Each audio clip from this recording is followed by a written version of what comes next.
Hi guys! Welcome sa aking vlog. So, pag-uusapan natin kung paano mag-celebrate ang 2022 Chinese New Year dito sa Hong Kong. At according to the news, ay magkakaroon ng social distancing ang bawat pamilya at hindi magkakaroon ng gathering sa mga restaurant dahil pinagbabawal ito mula sa 6 o'clock up na hindi pwede sama-sama ang bawat pamilya sa restaurant at talagang pinapasara ito. So, yan ang pag-uusapan natin dito sa vlog ko at kung paano nila isi-celebrate ang Chinese New Year dito ngayon sa 2023. And all over the world, alam natin na nagsi-celebrate ang bawat Chinese. Pero sa ngayon is dahil nga dyan sa pandemic niyan, so sad. Parang tayo lang din kapag like yung ating Christmas and New Year. So, nagsi-celebrate pa rin tayo, pamilya lang. So, ganun din ang mangyayari siguro sa kanila dito, pamilya lang din. At hindi sila pwedeng lumabas. Pwede naman, from morning up to 6 o'clock, pwede silang gumala. At sa gabi naman, hindi na pwedeng open ang restaurant. So, yun na, pupunta na lang sila dito or pupunta na lang sila sa kanilang pamilya. Kakain ng lunch, siguro ganun po ang mangyayari. But I'm going out and I want to take a look some of those, selling flowers that every year na maraming flowers on market at makikita natin talaga yun na sari-sari flowers, fruits, vegetable at lahat ng mga klaseng inihahanda nila sa Chinese New Year. So yun ang ating gagawin. Mamasyal tayo, titignan natin yung labas kung ganun pa rin ba katindi ang dami ng tao. Dahil ngayong taon na to, ang Chinese New Year is February 1 to 3. So malapit na yun, ilang araw na lang. Kaya samahan ninyo ako sa labas. Tingnan natin kung ano ang ating makikita. So enjoy watching guys and well, let's go! So guys, nandito na tayo sa labas ngayon at ayan, pinakikita natin yung mga flowers na pang ready sa kanilang coming Chinese New Year. At syempre, yung iba nagpiprepare ng early para hindi sila much more busy during the Chinese New Year. So, ginagawa nila yan as in aga pa. So, mayroon din mga artificial na flower like this one. Nakikita natin yan. Pero magaganda siya. So, yung presyo nito is $15. Kung nakikita natin. And of course, syempre, may mga fresh din orchids. Ayan, magaganda siya. So, nakita natin. So, dito pa lang yan. Wala pa tayo talaga sa flower shop sa Mungpo. So, dito lang yan around the corner ng North Point. Quite a little bit expensive, pero kahit expensive, basta maganda. Okay lang yun.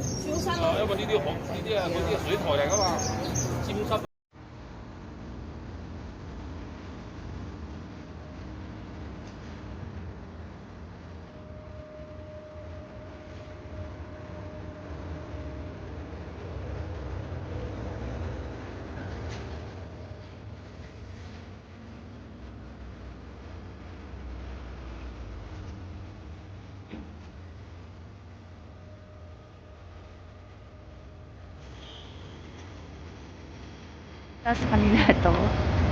Ayan, yung mga palawit na yan kasi may mga meaning para sa kanila.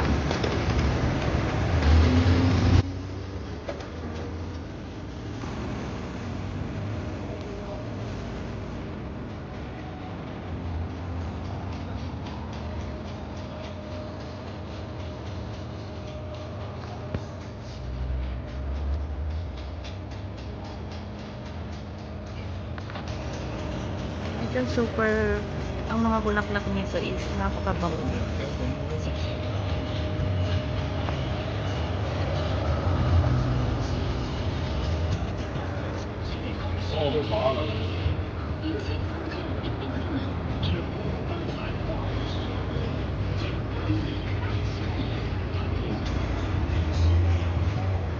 Wow, gaganda.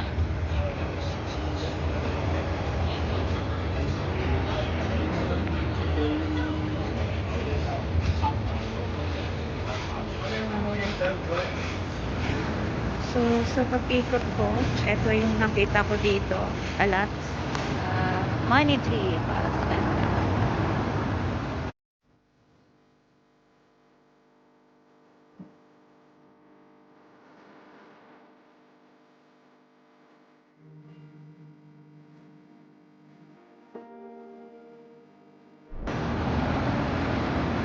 Hitik sa bunga.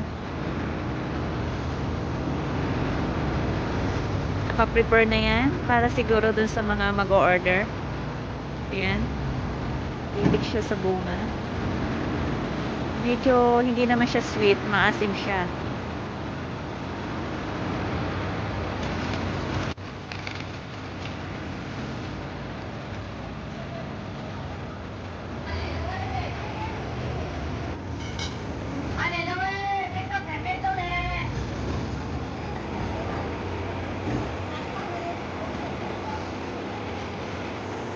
So, dito sa market na to, kapag during almost Chinese New Year na, napupuno ito ng mga paninda. So, hindi na yan pinupuntahan ng mga urban or yung mga nagpapasaway dyan na magtinda sa labas. Pero, actually, yung lahat na yan, talagang napupuno yan ng mga tinda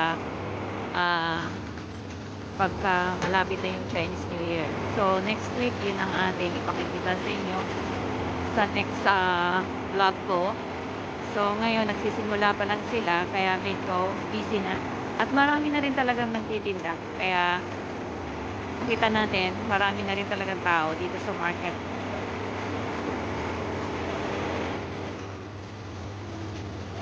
Yan na yung nakaprepare for decoration sa house nila. At na sinasabing maswerte sa kanila ang mga bagay-bagay na to eh.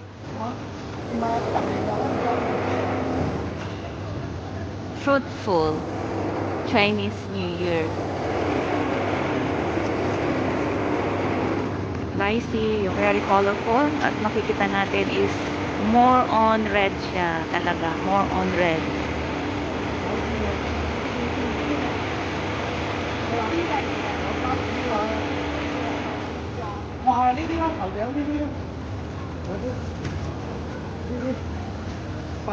kêu姐姐過嚟， Best wishes. How much is this? 呢個65 for one. Okay. Ayan na, beautiful. All is 65.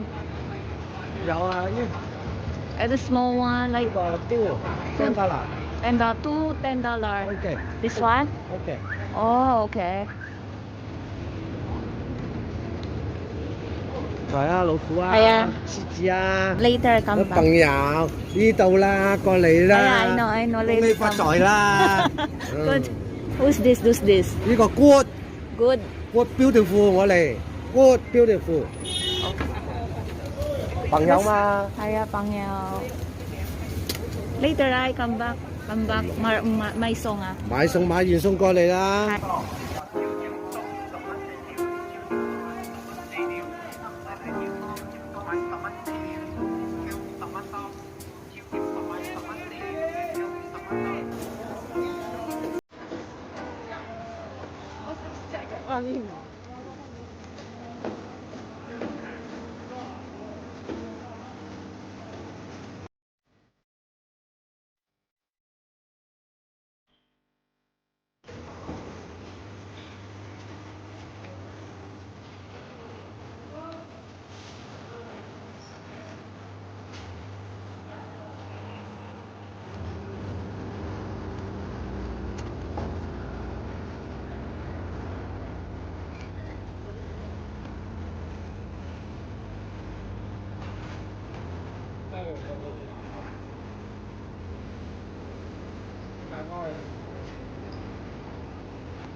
hindi to tunay, mga artificial na flowers lang to.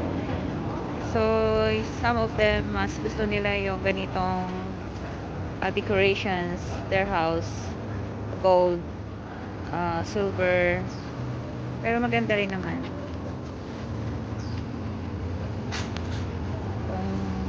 Yeah, magaling sa pag-decoration. So, kumpara sa I think is real. Oh, no, it's not real. Plastic lang din siya, pero meron talagang fresh na ganyan. Sobrang expensive lang. So, meron silang Manila.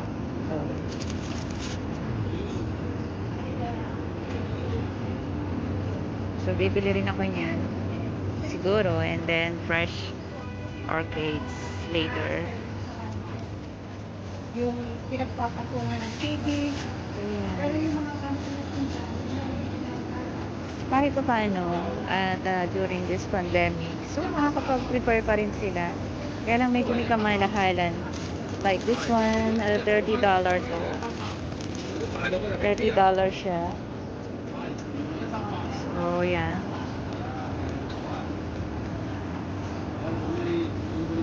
Ang gusto ko dito, 20.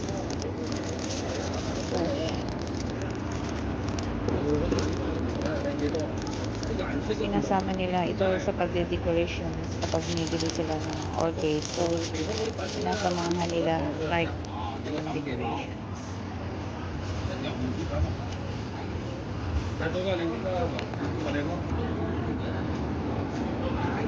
Sa ngayon siguro mahal pa to kasi nag-uumpisa pa lang at ilang araw pa bago mag Chinese New Year, pero after nakabili na sila or almost one day before Chinese New Year, magmumura na yung mga bulaklak na yan, sigurado. Puntahan naman natin yung inside ng shopping arcades dito kung ano naman yung mga decorations na pwede natin makita sa labas at sa loob. So, papasok tayo dito sa Metropole. So, ito yung kanilang decoration. Parang quite na mas gusto nila yung gold. Talaga, this year. Maganda.